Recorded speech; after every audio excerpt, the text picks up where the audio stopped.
Okay, so this is a change, but hey everybody, welcome back to the Ghoulfriend Hour. I'm gonna say it tonight actually. I'm your host, your ghost host, Taylor Jones.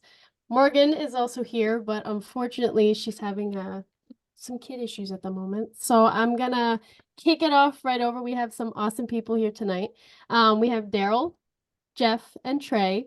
Daryl, if you'd like to introduce yourself first. Yeah. Hi guys. I'm Daryl Marston here. My Haunted Manor USA, part of the My Haunted Manor project, which we're super excited about. You might know me from Ghost Hunters, and the horrors of the House of Wills, which I was doing before this. Cool. My name's Trey Bader with My Haunted Manor USA, from Newark, Delaware. And I'm here with my brother Jeff. Hey, I'm Jeff Bader. Yeah, so working at My Haunted Manor, and it's been amazing. And yeah, can't wait to tell you guys all about it. Super excited. So unfortunately, I'm gonna figure out how to come up with the questions because Morgan has all the questions usually. But I guess how like we could start out is whoever wants to kind of like talk about the background of what you guys do. Like obviously we know that you guys do paranormal investigations, but kind of like when did you guys start? What intrigued you to get into the paranormal realm? So anyone who wants to, Let Sure. Daryl kick it off. don't Yeah. fight. Yeah. Long story short, I mean, I got into this by complete accident back in 2005 when I actually was invited to an investigation at Fort Delaware, where I actually met these two guys just last year. And I my first time ever being on an investigation, which I wouldn't even really call it an investigation, it was more like a tour. Actually witnessed a half body apparition at the fort, and I was hooked. And I just knew from there on I wanted to try to kind of figure out what I saw and to try to recreate it and see if I could capture it again. And it led me to to podcasting, to having my own team at one point. I was podcasting for 5 or 6 years. I owned a company called Paranormal Warehouse. And it took me to Ghost Hunters, and did Ghost Hunters, wrote my book, The Horrors of the House of Wills, and now I'm working with these great guys, man. I can't be more happier. I mean, these guys are they're solid. I'm used to, and the people who work behind the scenes, and the guys over in the UK. And basically, what started this whole thing was I was over in the UK last year for a Paracon. I was over there for 8 days, and the guys over there, Danny, Harry, and Brett asked me to do an episode of My Haunted Hotel. And at that point, I'd never even heard of it. I knew nothing about it, didn't know what it was about, and kind of just showed up there the night they wanted me to show up. And man, it was hit the ground running, so professional. It was done like it felt like I was working back on Ghost Hunters again. It was done so professionally. It wasn't just like someone out there with like a phone and running around in some haunted location and filming. Very professional. The location was amazing. Couldn't say enough great things about them. And when I got back to the States about a week later, we started talking about bringing the whole concept over here to the States, the way they were doing it over there.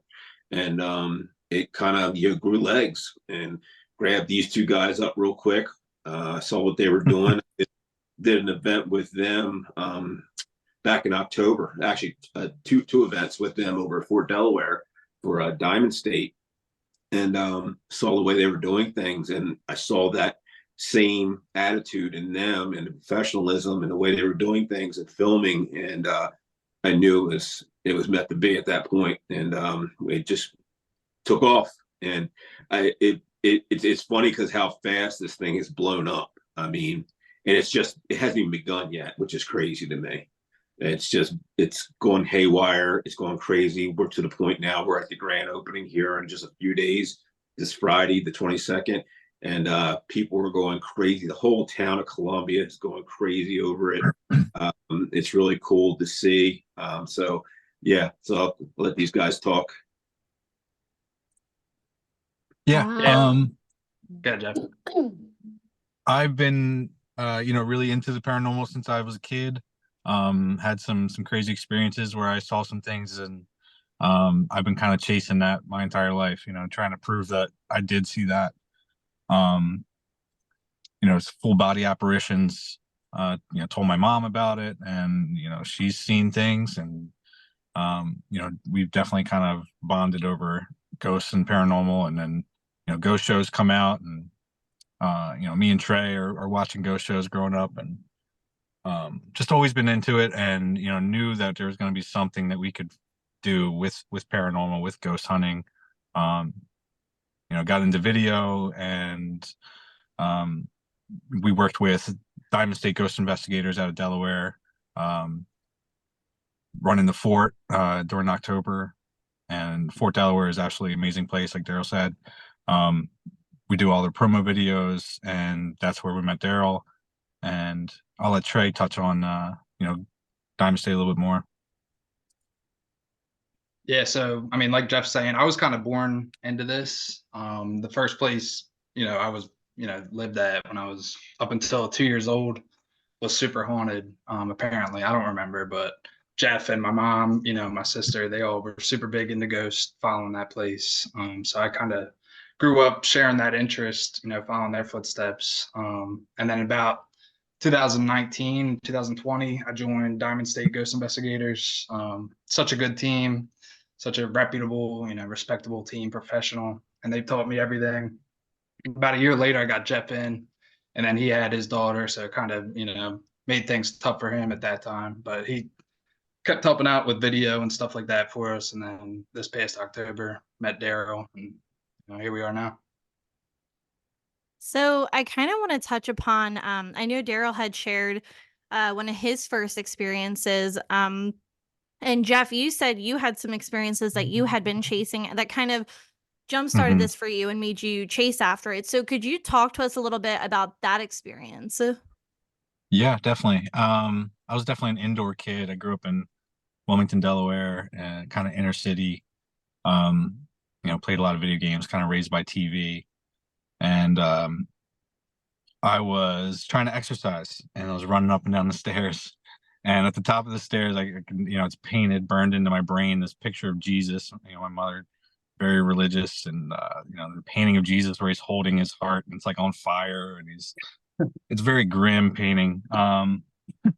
Is So she I'm staring at that Italian? as I'm running up Nah, and we're down the not. steps. No, yeah, we're German Irish. Yeah. Okay, but I mean, it makes sense. That makes sense. Yeah. So yeah, I'm exercising, kind of this chubby kid running up and down the steps, looking at Jesus. I look down the hall, and there's my mom's bedroom, and I can see the doors open, and there's a window there that's right directly down the hall, and I'm running up and down doing probably about 12 reps. I get to the top, and I just turn my head, and I just am staring at this guy, dark hair, probably like in his 50s, white shirt, just leaning up against the windowsill, just kind of like watching me. And I don't really stop. I just kind of see that, clock it, keep going, run down the steps. I'm home alone. I run outside. I look up in the window. There's nothing there. Finally go back inside. No sign of anybody. No break in. And this is a little bit after my mom's brother Bobby passed away, and he was living with us for a little while. So I didn't get a clear look at his face, but it was definitely a person or an apparition. There's no way of explaining a person. So it was definitely wild. I've seen things, seen shadows, heard a ton of things, but I've never seen that apparition again. And I think this is the place to do it. If I'm going to catch it, it's going to be here on camera. So I'm excited. Absolutely. I'm not gonna lie. When you started that statement and you said I was running and I saw Jesus, I was like, bro, me too. I was like, I see Jesus too when I run. I'm like, I was like, I don't, if you see me running, you better be running too, because it's not a good sign. But yeah, no, I mean, that's crazy. And it's funny that I feel like the more that I do this and the more people that I talk to, it seems like their very first experiences tend to happen in like a residential, whether it's their home or like near the woods near their home, or like somewhere where they feel like super safe and open to it. And so I am always kind of playing with the idea of, I think that, you know, going to the theory of the reason that kids see spirits and apparitions so much is the openness to it. Do you feel like, I guess this would be kind of towards the skeptics, you know, the people who are in the paranormal community and are investigating, being that you're more open to it and you feel more comfortable with it, do you think that that's why you have more encounters and experiences than skeptics?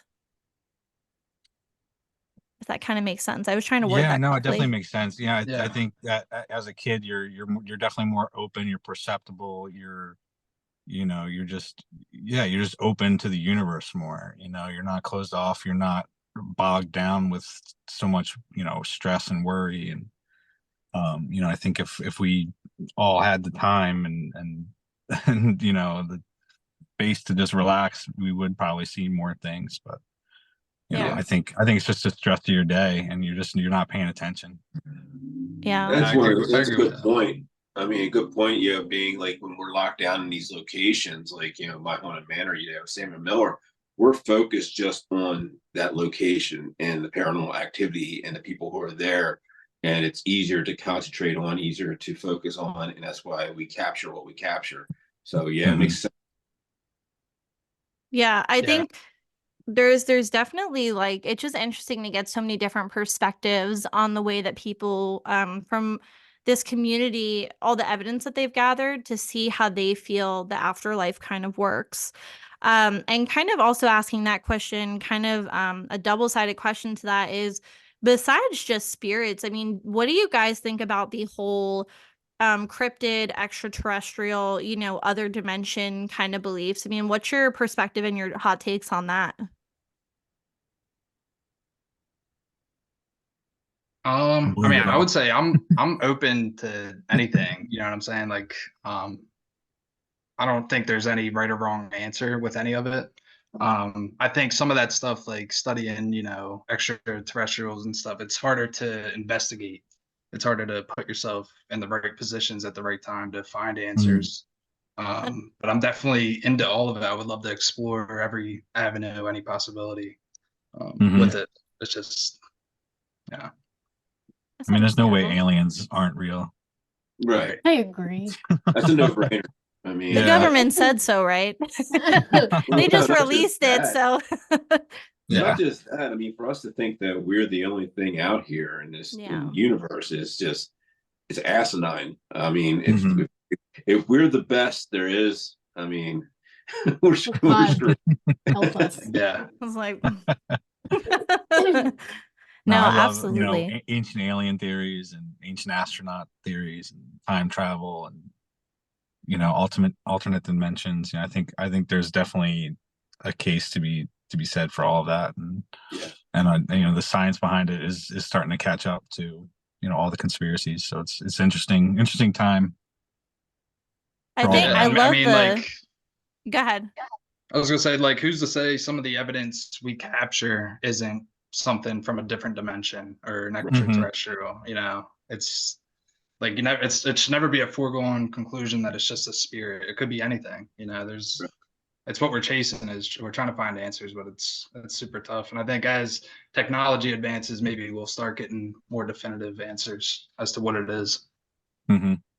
I think that's I an agree with that. interesting take. I actually have never, in all the interviews that we've done, I don't think I've ever heard somebody say that.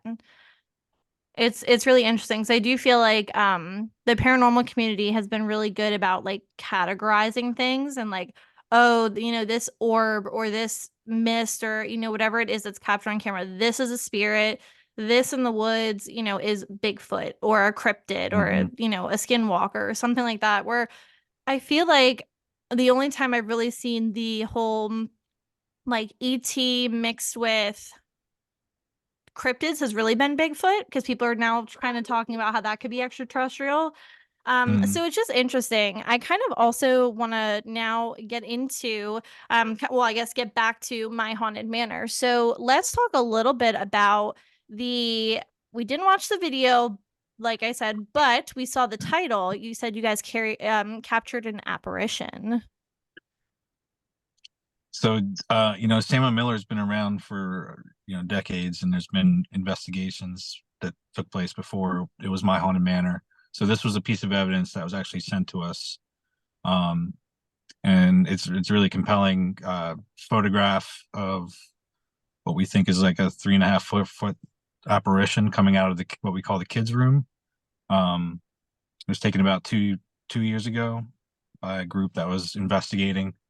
And what's interesting is we have their actual camera roll and the live photo with flash that we're going to be taking a closer look at this next episode. But yeah, that was just sent to us a couple of days before filming, and we felt like we were talking to a child spirit in the moment and wanted to bring that out just to see what would happen. It did have a response. What do you think, Daryl?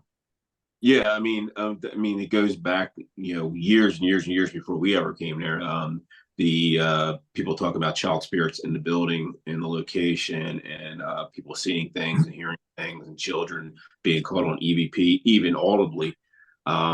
And to have that sent to us by a fan of the show who actually investigated there, I think it was in 2022, and to actually, the first thing we got was a still shot of it. This was a few weeks ago, right before the episode was getting ready to, we're filming the episode. And then just recently in the last couple of days, we got the actual video and everything of it sent to us by the person. And it's really cool. I don't think they even realized what they captured in the moment. And it seems like they went back and then they saw it on the video. And when you watch it and you actually see the still photo, you see it like you're not like, when you see the still photo like we did, it just sticks out, it pops out. It's like you're not like having to look for it. You're not like, like, oh, where is it? It's like a white mist outline. Right. Very, yeah. And it's Pretty about clear. 3.5 to 4 foot tall. It definitely looks like a child. And that's one of the reports. And it's coming out of the children's room, which is very, strange or coincidental at least. And it's very interesting. And now we got the video, the cut of it, which is even better. So it's something we'll be exploring in upcoming episodes. But we got some other cool stuff that's been sent to us by fans who've investigated the location, all within the last year or two, that have captured video and pictures and things like that in the building. So it's starting to come out. People who've investigated there, because the owners opened it up for investigating probably, I'm going to say 4 years ago, maybe. Actually, the whole reason I found out about Samuel Miller was I was actually hired for an appearance there back in 2020. And it was a Halloween appearance. And I went there, did my thing, and then I had a great time. And then last year I came back for another appearance there with Interstate Paranormal hired me to come out and do an appearance. And that's when I really started falling in love with the place and getting to actually investigate that night and all the activity we had. So when this all came about for us to film a location, because it wasn't just like we knew we were going to Samuel Miller. So we were looking at different locations on the East Coast, Gettysburg, Samuel Miller, and a couple other spots, even some spots up in New York State. And it was just the one that kept coming back to me. It has the look, it has the vibe, very active, more active than I even thought it was going to be. As we're seeing these last couple of weeks we've been there filming, it's just been like getting crazy, like very active. A lot of really, it's like you'll be sitting there and we'll just be having a conversation or doing an interview, and you'll hear footsteps running around, or you'll hear something door slam, or you'll hear an audible voice out of nowhere, like answering the question you just asked Jeff or Trey or you. Well, that's perfect, because that was actually my next question, is the intelligence of the haunting that's kind of going on there. So that's really neat. A lot of mimicking going on. Really?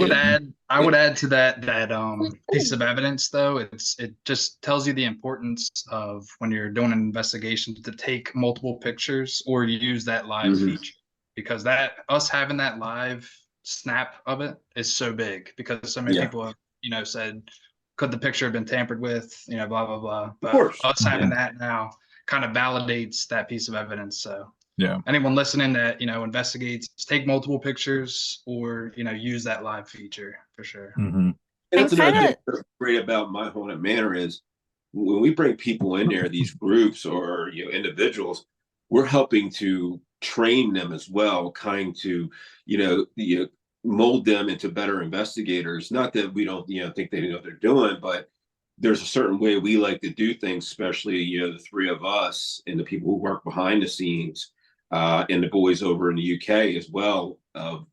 We're doing an actual investigation, an actual true paranormal investigation with cameras, static cameras everywhere, and minimal equipment as possible, and actually just capturing in the moment paranormal activity, not going out trying to provoke, not going out and using like the phone apps and things of that nature, doing professional investigating and trying to capture something so we can show it to the public, and also whoever's with us to kind of like teach them better ways of investigating. Mm-hmm. That's the best part about this place is that we really just need to document because it's all there and it's going off every day. Yeah, absolutely. And so this kind of also segues into my next question.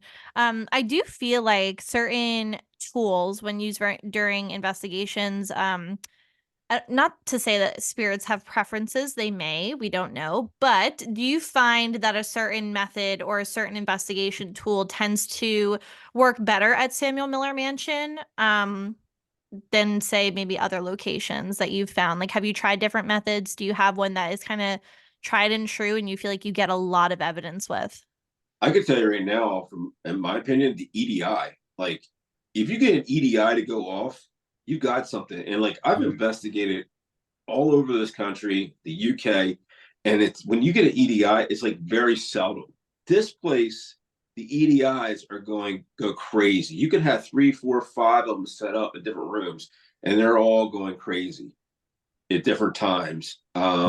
If you don't see that, it's like you just do not see that with ED. It's not like a REM pod or K2 where a radio wave, or if your phone's not on airplane mode, it can set it off, or there's interference in the air. EDIs don't do that.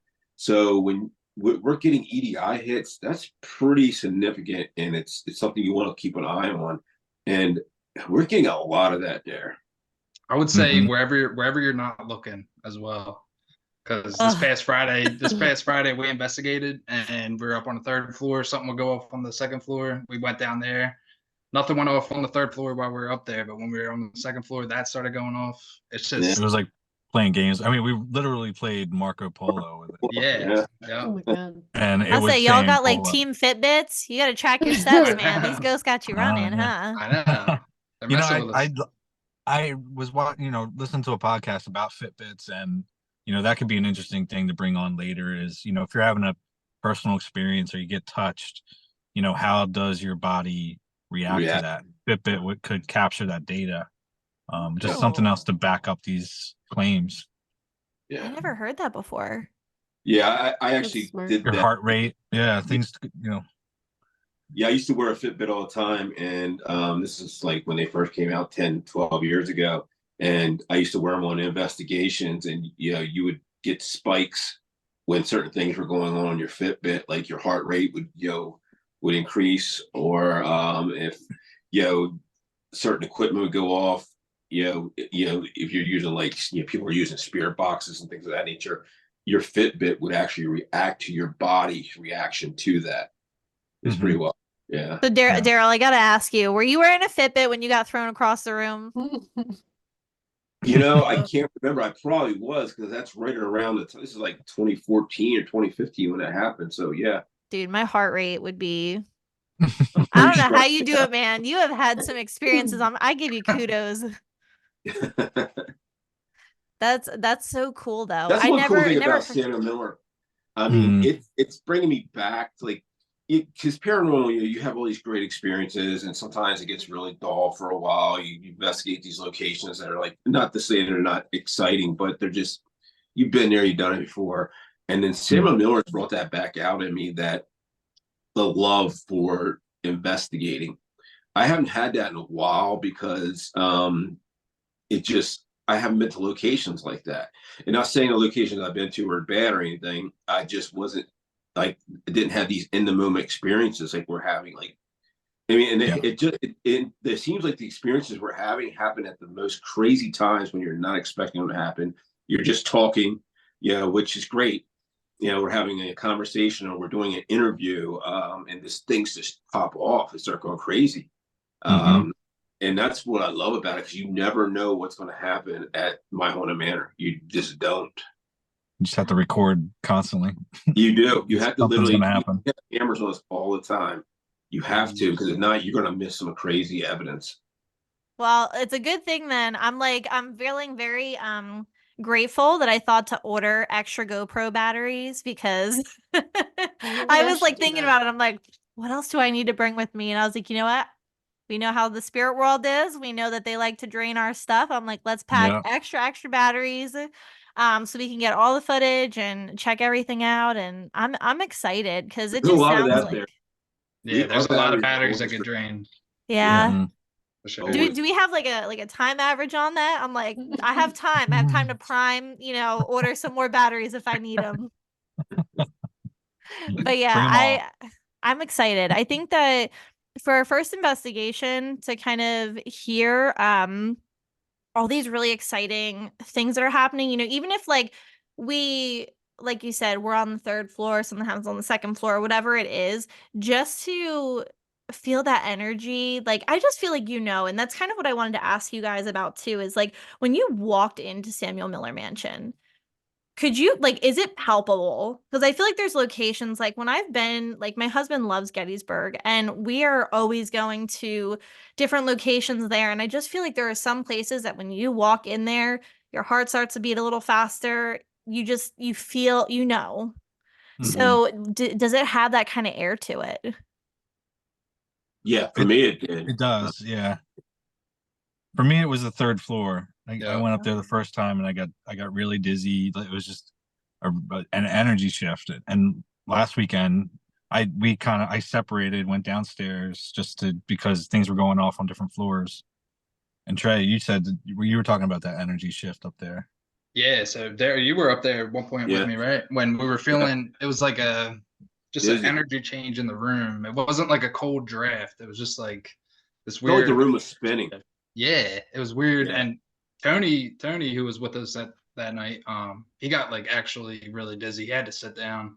But it was something that I don't think I've ever felt before during an investigation. I've felt cold drafts, but I've never felt a complete shift in the energy in the room like that intense. It was pretty crazy. Yeah. And there's a small attic too that has that effect on me too. Yeah, I said about every room in that location, there's a different type of energy to it. The blue room has been getting really crazy active lately. Seeing a lot of stuff in the blue room, shadow figures and shadow anomalies and things of that nature. And it was a real hot spot for us this past weekend, the blue room, which we really never heard much about things happening there. It's like for anyone who doesn't know, we haven't named that room officially yet, but that's there's the two chairs and then it's the lamp in between the chairs with the blue light. We don't have a camera set up in there yet, but we had a lot of activity happen this past weekend.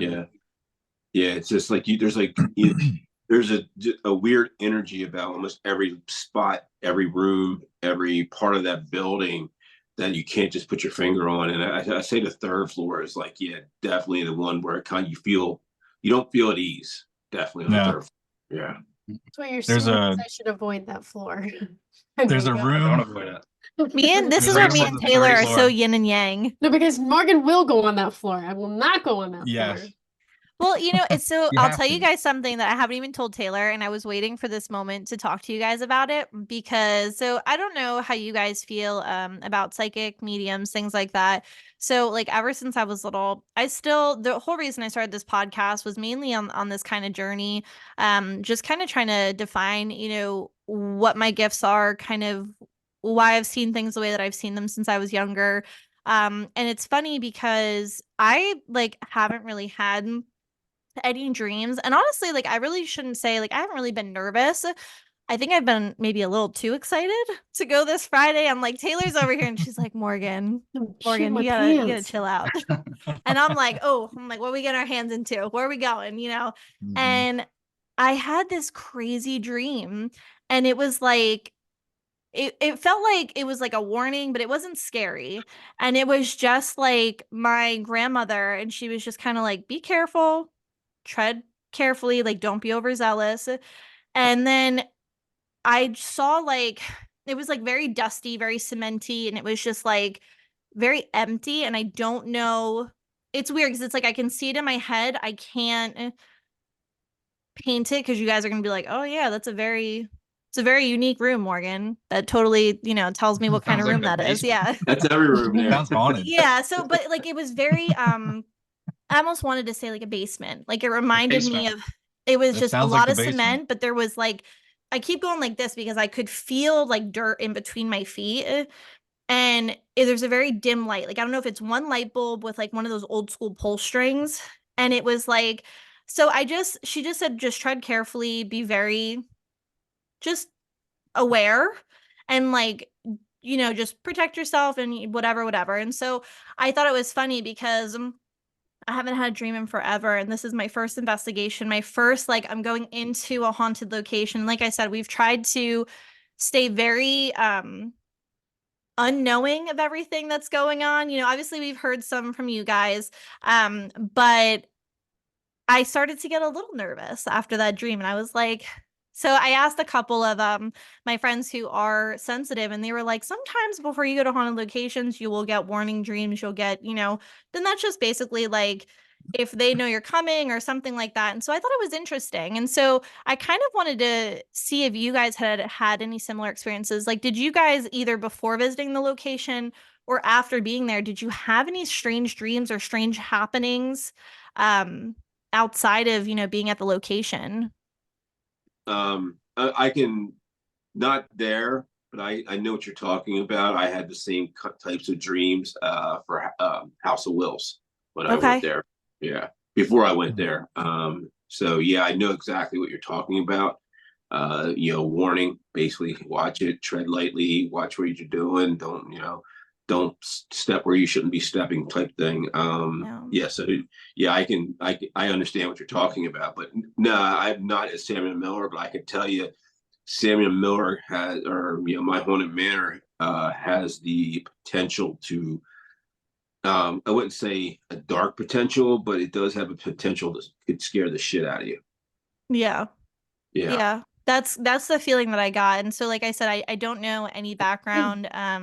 But it was for my grandmother of all people.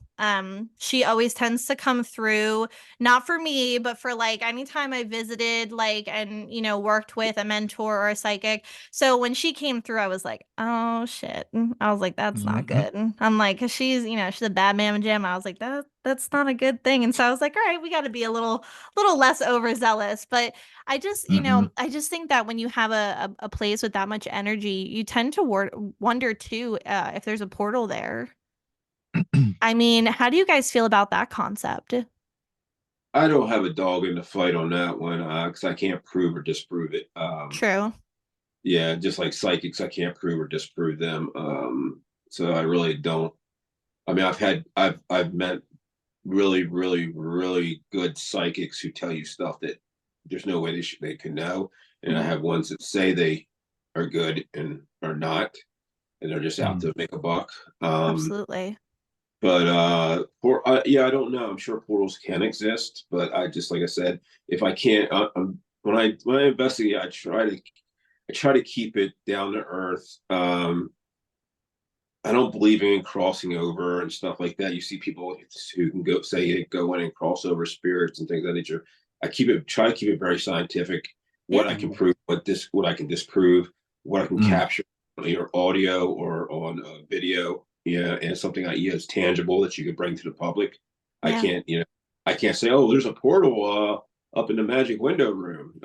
Yeah. I can see it with my mind, but I can't show you. Yeah. Yeah. It's not my thing. Yeah. But I think that's realistic though, especially because there are a lot of skeptics in the paranormal field. Mhm. And when you have those people that tend to fake evidence, or they tend to kind of what's the word I'm looking for? Like fluff it up. It Yeah. does make a bad name. So I think that it gives you Yeah. guys more credibility for you guys to kind of stick to the facts and be able to Right. kind of lay on the table what you can prove. You gotta remember But too, go I ahead. got into this by complete accident. It's not like I went looking to get into the paranormal. Yeah. It was an accident. I didn't even really want to go on this, this investigation thing that I did. And I went kind of like my mom needed someone to go with her, so I went and I fell in love with it after what happened because I was very intrigued by it. And I always thought it was really cool, the whole paranormal thing, but it was not my thing. And so when I approach something, I'm not going out there and making up stories and talking about this and that I can't prove. For me, I'm a very visual person. I have to see it. I have to physically see what it is you're telling. People can tell me all the ghost stories they want, and I'll believe them. It's not that I don't, but I Mhm. need to be there and I need to experience it and see it for my own with my own two eyes, or be in the moment where I can prove or disprove what's happening. Yeah, I would absolutely. say, with how you're feeling with, this investigation Friday, this event, the nervousness, I think a good practice for any investigator to have is to find some kind of protection beforehand. Whether, like, for me, I'm religious. I wear this. It's Jesus, Mary, and Joseph. I say a prayer before any investigation. Yeah. Debbie on Diamond State Ghost Investigator, she's a medium. What she does is she casts like a bubble, like a white light around White light. herself and around everyone else on the team. So there's different like ways to kind of protect yourself, whether it's just in your mind or whatnot, whatever practice. Yep. But I think it's a good way to go into an investigation with a mindset that you're going to be Mhm. safe and protected. Yeah, Right. absolutely. Absolutely. I think another thing that I was really interested to hear you guys say. So I think it was Daryl that had touched upon how well, I think it was all of you, all the different rooms kind of have their own vibe, right? And I feel like my interpretation of that is that that sounds like a lot of spirits kind of inhabiting the area, because I would think that one spirit would kind of carry its own vibe to it and bring that to separate rooms. And so with the children spirits that you believe are at this location, do you guys, you know, tend to maybe do things for each vibe? And what I mean by that is, for like children spirits, do you leave toys, or like do you, to kind of get that interaction? Or if you think that you have maybe an older female at the location, leaving I don't know, like I've seen, in some investigations, they leave like old compact mirrors, or like, little things that kind of say, hey, we're here to interact with you. And if you have, what has that experience been like? Yeah, if you walk through the property, there's stuff that's been left over the years, and as a matter of fact, it used to be a toy factory at one point. So there's still Oh. like little toys here and there throughout the actual building that you could find in walls and down in the basement and things of that nature. So yeah, it's as far as like multiple spirits there, I don't know. You can't put a Yeah. number on that. I think there is a lot of residual energy there, as well as Mhm. at least one or two intelligent ones that they will actually have pretty much a conversation with you if they can. Cool. And like I said, I can't say there's 100 spirits there. I can't say there's 5 Yeah. or 10. I know Mhm. there's something there. I know there's residual energy there because we hear and see it all the time in that building, just on EVPs and things of that nature. But I do know there is definitely something intelligent there as well. And Mhm. we've in the last 2 investigations we've been there, we've ran into it. It's starting to open up to us and starting to have, kind of warm up to our presence. And it's kind of playing with us a little bit, to be honest with you. It's having a good time. Mhm. Yeah, I we're think doing, more deep dives into the history, and we haven't found any confirmed deaths that are on the property, but with all of this disease that kind of went through Colombia in the 1800s, and then it was a feed mill at one time, and there was a feed mill in the basement that was super dangerous, and a steam engine, and there had to have been accidents and deaths along the way that we're trying to uncover to you know help some of these claims, and there's investigators that have gone through that are telling us things like, oh, there's a spirit there named David and he loves Rush. He's a teenager. It's like, I don't know how you come across this, but hey, let's play some Rush Like, and see what hey, happens. rock on, man, right? You know, I'm open to, experimenting with anything and seeing what happens and just keeping track of all that data, if every night at 11 p.m. this, knock happens, that's interesting to keep track of. And Yeah. Yeah.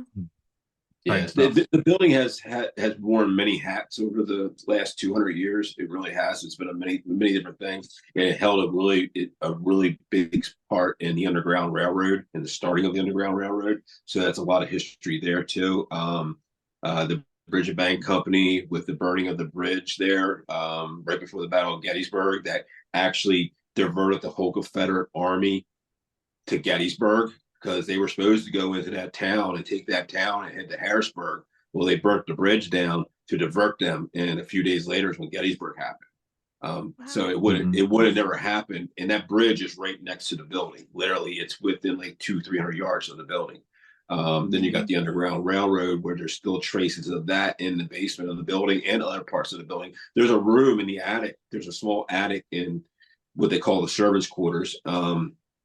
That has a room that looks like a safe room. It's got a lock from the inside. It's a small room. Haven't figured out. And what we have a historian false wall for us. We have people who are researching and trying to find factual evidence for us to go back and say, okay, John, Dick, and Harry died here. Not just there's rumors of David dying here. There's rumors of George dying here. Or this woman died in childbirth, because there's no factual evidence of that stuff happening. And I'm not saying it didn't happen, because back 1800s, it may have not been documented. So it's stuff that we're trying to put real names to what's there, and prove, without a shadow of a doubt, that so and so passed away here. And just because if we ever do find out that no one ever passed away, it doesn't mean it's not haunted. Spirits can come and go. Intelligent spirits can. I mean, that's in my experience of seeing locations and being to locations where I've been in brand new houses that were just built that had activity, and no one had ever died there. So, that really doesn't mean a whole lot in the grand scheme of things, but it's nice to be able to actually bring the real history of what happened there, not just for us, but for the owners, for the town, because this thing has grown so big and it's grown legs that it's actually branched out to different parts of Columbia. So it's not just My Haunted Manor USA, the Samuel Miller building. We're actually investigating other locations in the town of Columbia now, because we have other locations reaching out to us, people with activity, and now we're trying to build this web of connecting the dots. And it's rooted out so far. Matter of fact, like it's grown with the community and the leaders in the community so much. I'm going up there next Tuesday to do a talk to like their board of commerce and whatever they call themselves up there. So it's really grown, and the people of the town are really getting behind it and wanting to know. And it's brought eyes to the town of Columbia, so which is really cool. That is really neat. I would add one thing about I would add something about like the trigger object idea you said. There is a lot of artifacts in the building, whether it's toys or clothes from the 1800s. What's really cool is the guys from My Haunted Hotel in the UK, they took some toys and some clothing back with them to the UK, to the hotel. And they have a museum that, for the most part, has been quiet. But since they got back and they put the toys and the clothing into the museum, it's been pretty active. That whole room has been kind of spiking a little bit with activity. Yeah. So I think there's definitely some energy that lingers within the artifacts at the location. Oh, I'm geeking. That's so awesome. Isn't that cool? Yeah. That's really cool. Yeah, it's cool to bounce back and forth between those guys, what they're doing and trying some things out. They use a piece of equipment called the Paracast. And now we have that, and it's basically a spirit box, kind of customized. But it's very interesting because they designed it to specs using British phonetics. But when they brought it here, the same program was giving out American voices, which they'd never heard until they got here. So how that's possible. But it's definitely a piece of equipment we want to learn more about and test more. And had some really good EVPs come through there. And we actually over the last weekend when we were filming, and it tell you when you had that thing running for 5 or 10 minutes, the whole energy of the building changed. It really did. It felt different in there. And it was really neat to see that the energy. That's when we started getting dizzy upstairs.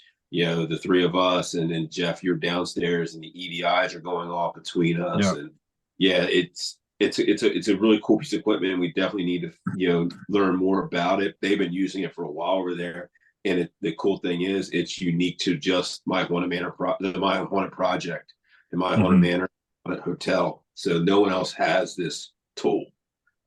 So it's you can't get it on it. You can't go watch anybody else doing it. You have to see us using it, which is it's really unique. It's just gonna set you apart. That's awesome. That's pretty kick-ass. Yeah, we're thinking of like ending, either beginning or ending each night with guests as a session with this Paracast, and maybe begin the night if it's gonna kick up, stir it up for us for the night. Good idea. I mean, one thing it does that I know it does is it pumps out hertz frequencies and white noise, and that like reverberates off the walls and the floorboards. And once we kick that on Friday night, it just kind of, the whole building did a 180 and it woke up. Yeah, it did. It really it really changed the atmosphere of the whole location. Which is it's interesting to watch that. I mean, I don't know if it was coincidence, but it really did.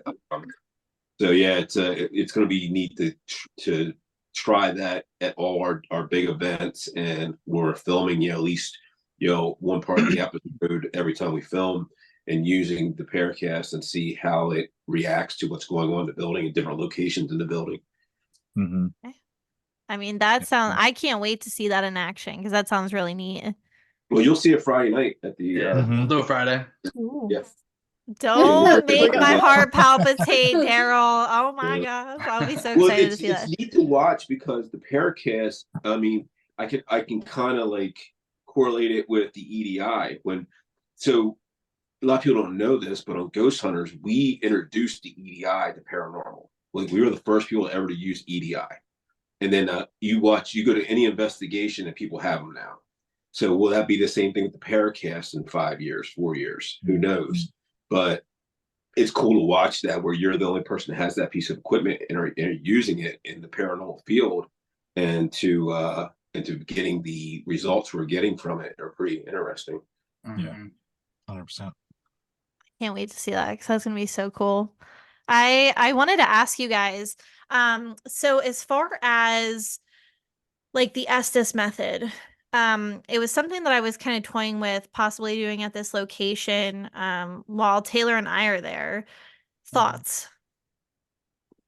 Yeah, I think that's a great idea. We're open. I like the double blind Estes. I don't know if you guys have ever done that. No. Listen, we are newbies. We have not done anything. Taylor's probably like, Morgan, I had no idea you were going to say that.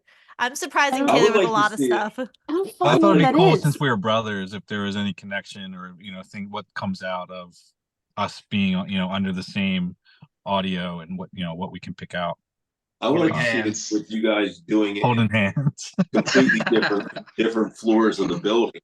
One of you in the basement and one of you on the third floor, with us with cameras on you, because we have cameras on both locations. We can sit there and watch it, and we could tell, we can hear what you're saying, see if there's correlation and something's responding, which would, because a lot of times when you see it done, it's done within the same room or within a vicinity in that same room. I want to see it where you guys are a couple 100 yards apart.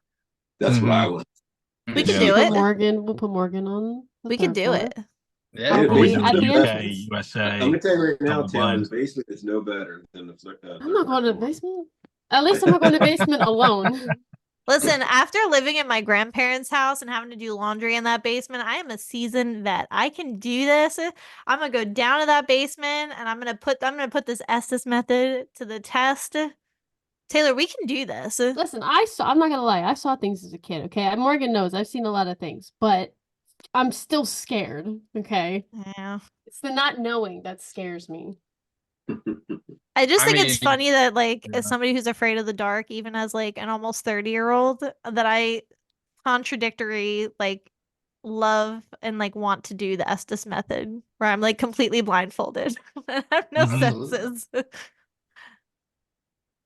Yeah, No, I mean, yeah, I it's think you definitely should. Yeah. yeah, it's all about locking in your senses and listening, and the fact that you can't hear what they're asking validates the responses that you're given.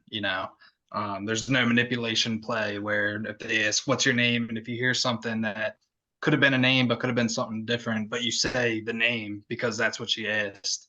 Mhm. I think the whole the Estes method helps with that to validate the answers that you're given. So I like it. Sweet. Sorry, Mhm. Taylor. So sorry. It's okay. It's gonna be great. We'll It's keep an gonna be eye great. on you. We'll keep an eye on you Yeah, guys. you guys will be fine. You guys will be fine. Be like, where's Taylor? Oh, she gets snatched. It's fine. It's fine. Okay. We're just gonna see Taylor's feet just being slowly dragged across the floor. And be like, it's all right. We'll get her later. She's fine. Okay. Jeff, get off I'm her. Oh my gosh. I seriously can't wait because it just sounds like there's gonna be a lot of fun. Fun? Yeah, fun. This is We'll gonna be say fun. fun Fun for question It'll now. be fun. Fun For It'll be now. fun. Yeah, You'll To have a be great had. Yeah, We it'll be had, great. So how if we're allowed to answer this, so how is this grand opening going? So like what is what's the plan? So how does this all work? Well, basically, I mean, the grand opening that day, we have a lot, before it even opens to the public, going on radio show that we have to do, ribbon cutting, and making sure everything's set up and right and ready to run. Doors open at 6. The event starts at 7, and it's basically gonna be a Q&A meet and greet type thing for the first hour maybe, just answering questions and things of that nature, and kind of laying down the ground rules. So you guys will be paired with interstate paranormal people. There'll be people there to help get you to locations and things of that nature, and they do all the stuff behind the scenes for us, like running the events and things of nature while we're in the actual camera room watching what's going on at these bigger events, like these main events we do every month, which will be running every month. There'll be one large event, and then there's the regular bookings that people can just come in the middle of the week or on a night that we don't have a major event, and then just investigate.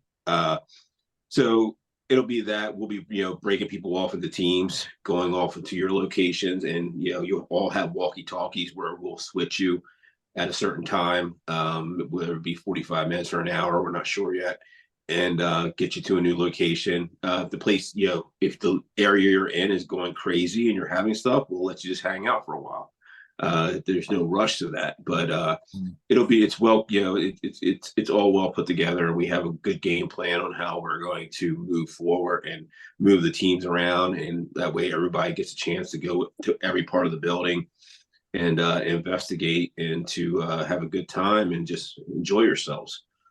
Oh man, it's gonna be great. I think this could quite possibly be the best thing to hit the East Coast. I'm very excited. Like It's probably the best thing. Yeah. Yeah, in my opinion, and I'm sure the boys can back me up on this. I think it's something that's not being done, especially here in the States. No. The UK guys have been doing it for a couple of years now, and very successful over there with it. And this is something new. It's I call it a one-stop shop, because you got the location where people can actually come and investigate, either book it themselves and stay the night, or come to one of the big events we do every month and be part of the show where you're actually on camera being part of the show. Everyone will have to sign waivers beforehand. There's merchandise there. There's the meet and greet of with the three of us. You get to work with interstate people with us as well throughout the night. So it's all in one. It's not been done. I Best thing can't since honestly sliced bread. say. Yeah, I was like, I can't I can't say that I've seen this done. So I think it's honestly gonna sweep the East Coast, and it's going to captivate people. So, I mean, I can't wait till we finally, not that I don't want this investigation to be over because I'm so excited for it, but I want to watch your videos. And like, this is the hardest part about like, I want to look stuff up so bad. You're gonna I be in the know. videos. It's I such a think if you pain. guys look stuff up, it's not going to ruin it for you. If you watch the yeah. 3 episodes that are out. I No, just guess I it's want to good. see what like I can pick up because this will be the first time that I'm kind of going into it and Mm. trying to kind of rely on, well, obviously if we do the Estes method, we'll have that, but also just kind of tuning into that, you know, intuition or whatever you want to call it, and just seeing what I pick up. And I'm gonna try and freehand. That's kind of like my thing is just freehanding notes and seeing what I pick up, and then, you know, on top of the actual physical evidence and seeing if anything matches or makes sense. Mm-hmm. The cool part about this place too, it's coming to the point where it's becoming an attraction. People are stopping by there when we're not even there, not filming, and asking the owners if they can come in and see where we filmed and the things we were doing. He's got that happening all the time now. He's kind of become, you know, Rowdy has become a star in his own right. He's part owner, him and Amy. He said his name's Rowdy. Rowdy. His name's Chris. You'll see why. I love it. You'll see why. I was gonna say I like that. Spicy. He has his own entourage. It'll make sense after you meet him. Yeah, he's got an entourage like that Hulk Hogan. follows around. He's got Oh, okay. What kind of sorcery did you just do, Daryl? What was Rowdy. that? I don't know. I didn't do anything. My hand. Hulk Daryl, Hogan. go like this. Daryl, go like this. I feel like you know that. Okay, do we have SpongeBob fans here? Any SpongeBob fans? I don't know what that Oh was. yeah. He just That did was like the pretty cool. imagination hands. Imagination. Yeah, all we need is the rainbow. Imagination. Imagination. Mine's not working. But you'll see. He, like I said, Rowdy's got his own entourage. He has Stoner and Sarah and Bean. Bean. I love it. Yeah. I love They it. keep coming. They keep coming out of the They woodwork. keep growing. They're more like every time they come out, there's a new one, and they all have nicknames, and like you don't know any of the real names. You're like, But I love those nicknames. That's so Yeah. great. oh, they're characters. It might be Yeah, their real definitely. names. I don't know. The one guy has Bean written on the side of his shoe. Yeah. Bean. A bean. Beans. Taylor, I think you need a nickname. We're gonna have to nickname you before we go. Oh, I don't know. I'll let the ghosts nickname me. But yeah, I'm honestly like flabbergasted because there was a lot that you guys told us tonight. There's a lot of like really cool perspectives and a lot of different takes on things that I have not heard yet. And I'm still kind of like my mind's still bended about the whole Fitbit thing. I'm like, that's pretty genius. Like I never thought about that being like a paranormal tool. Oh, yeah. That's gonna be my Yeah, I think most paranormal tools were not paranormal tools at one time. Unless, Mhm. yeah, especially, I mean, like the stuff in the last few years, yeah, there's places that make stuff for just paranormal.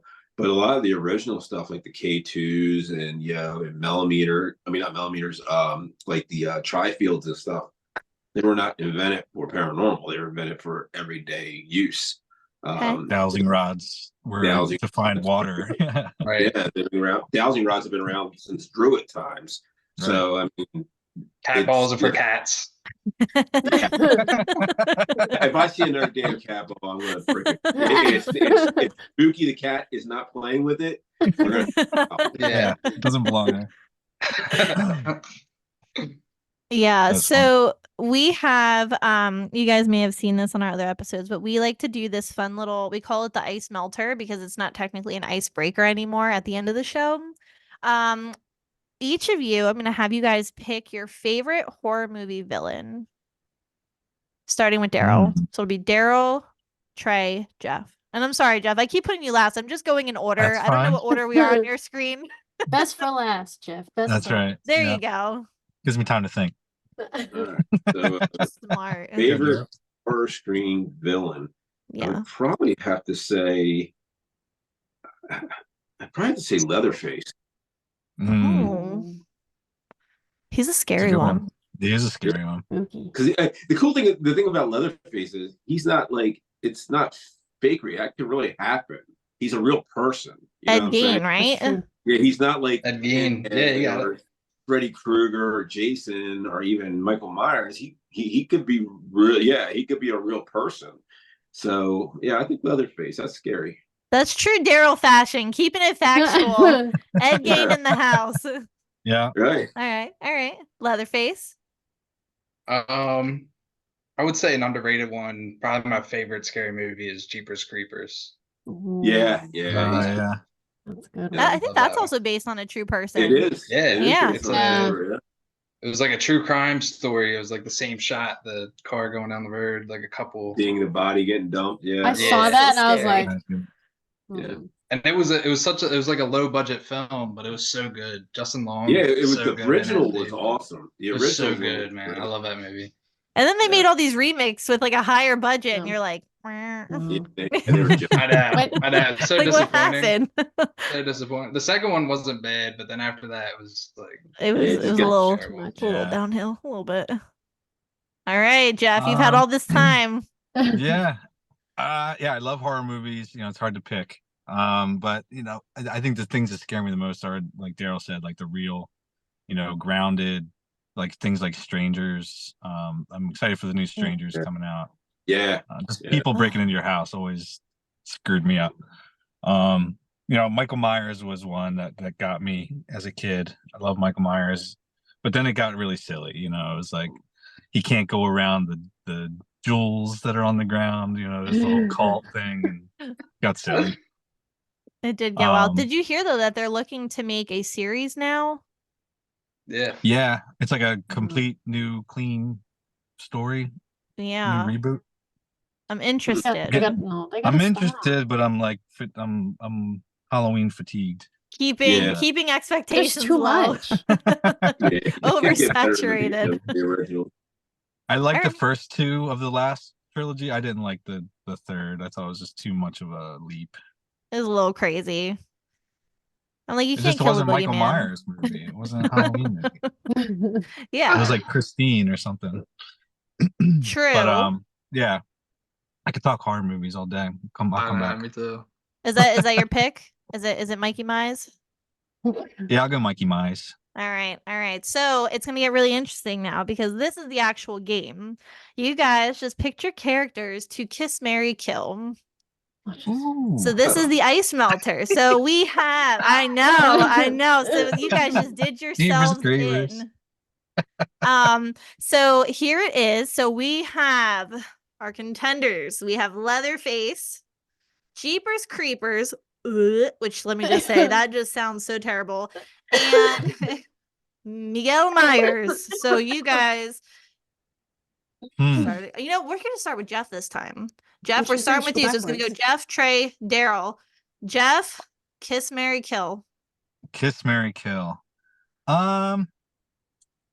Ooh. And if you really want to spice it up, you want to make it extra spicy, throw in. No. See, this always gets everybody laughing. You gotta throw in a little explanation to why. Yeah. Okay. You're kissing Leatherface. It's not his lips, really. Like, You're kissing dead skin though, Jeff.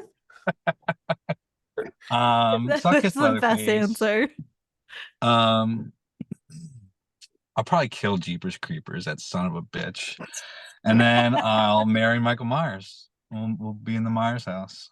I mean, he would chase you forever, so that's a good partner. It's a good lifelong Yeah. commitment. All right. Except he hates seeing sex. That's So true. I don't know if that's gonna work. That's No mirrors. No. That's hilarious. All right, man. Trey, you are up. Yeah, I mean, Jeff kind of took my points. I would say, can I kiss Leatherface with like Madeline Klein's face on? I mean, you could. I don't know how attractive You're it wearing would it? still look off her face, but Yeah, that would work. I'd probably, I think I'd have to kill Jeepers Creepers because I feel like he would just steal whatever from me, my head. he'd be like, "Oh, I'm aging too much. Forget the Yeah. retinol. We're gonna just steal Just go ahead, yeah. If I try to Trade kiss body him, parts. he'd rip my tongue out probably if I try to kiss him. And then I guess marry Michael Myers. He'll chase me, There you go. and I can just All right. run away. He'll just walk. I'll just run. That's true. Yeah, but he's gonna He can find you. drive a I mean, he car. chased Laurie Strode for how many years? Through how many That's true. franchises? He He And drove possibly a through station another wagon at one point, though. true. True. It's like It Follows. You ever seen that movie? Oh, that movie gave me That's anxiety. That's a was good one. disturbing. Yeah, when that tall thing walks through the door, that was the best part. Can I They just just tell all you that if walk. you want to know who your true friends are or how good of a person somebody is, you make them watch that movie? I found out very quickly I'm an awful person because I was like, first off, I would pass that to somebody so quick and I would get the hell out of Dodge. I would be like, Yeah. One of my first dates, I showed my wife The Hills Have Eyes, and I had to act like I was as disgusted, like, oh, I hate it too. And then I like went out and bought it the next day. oh my gosh. All right, Daryl. Let's see what your spicy answers are going to be. Kiss, Mary, Kill, Leatherface, Jeepers, or Michael. But I think I got to agree with the boys on this one. Definitely kill Jeepers Creepers. Okay. All right. Definitely get him out of the way. I think I would have to kiss Michael Myers because you're just kissing a mask anyway. It's a William Shatner. And marry Leatherface because I mean he's a hardworking man. He works down at the meat factory. He's always going to be bringing him money, and he's got plenty of meat. It's a blue collar man. He's He's out there. He's working hard for the money. Right. So it's a win-win-win. So yeah, that's where I stand. And multiple personalities, I kind just of. I said mean, he that. could switch faces out, you know? Yeah. Yeah. There you go. You could just say you're attracted to William Shatner. It's okay. I got a thing for Shatner. Oh my gosh. Well, we have had such a blast with you guys, and those were some really good. And I think it gets better every single time we ask this question because that was hysterical. Kiss, Mary, Kill. Fantastic choices. So kudos, everybody. Kudos. But stay tuned for the Ghoulfriend Hour, either slaying it or just not slaying it this Half Friday. slaying. We'll say half Slaying slaying. it. Stand by to see whether we stand or run. We'll see what our fight or flight decides to do. But it's gonna be a lot of fun. So stay tuned for all that fun footage and we'll see what comes of it. But if you haven't already, make sure you check out these fabulous fellas. Even if they would like to make out with Michael Myers or Jeepers Creepers or Leatherface, you know, whatever, you know, different strokes, different folks, right? So we're going to post the links to all of their stuff on our page. Make sure to click it, watch it, check it out, like, follow, subscribe. And if you guys want to join us, we always have a little saying at the end of our podcast. We say, until next time, guys, let's get weird. So on the count of 3, until next time, everybody. Until next time, everybody. Next time, everybody. Let's get weird. It never lines up. Yeah, it Don't- never don't feel lines up. bad. I think that's everybody hears it at the end of our podcast, and we're just like, well, we're gonna roll with it. Dysfunctional. But that's I like us. That's the podcast. But thank you guys so much for being on. Thanks for If having there us. is anything else that you guys want us to share, just send us over the links and we'll get that up for you. That was good. Thank you. Good. Awesome. We'll see you Thank Friday. you guys. Yeah, Yes, see you Friday. thank you I'll guys see so you guys much. Friday. See you Friday.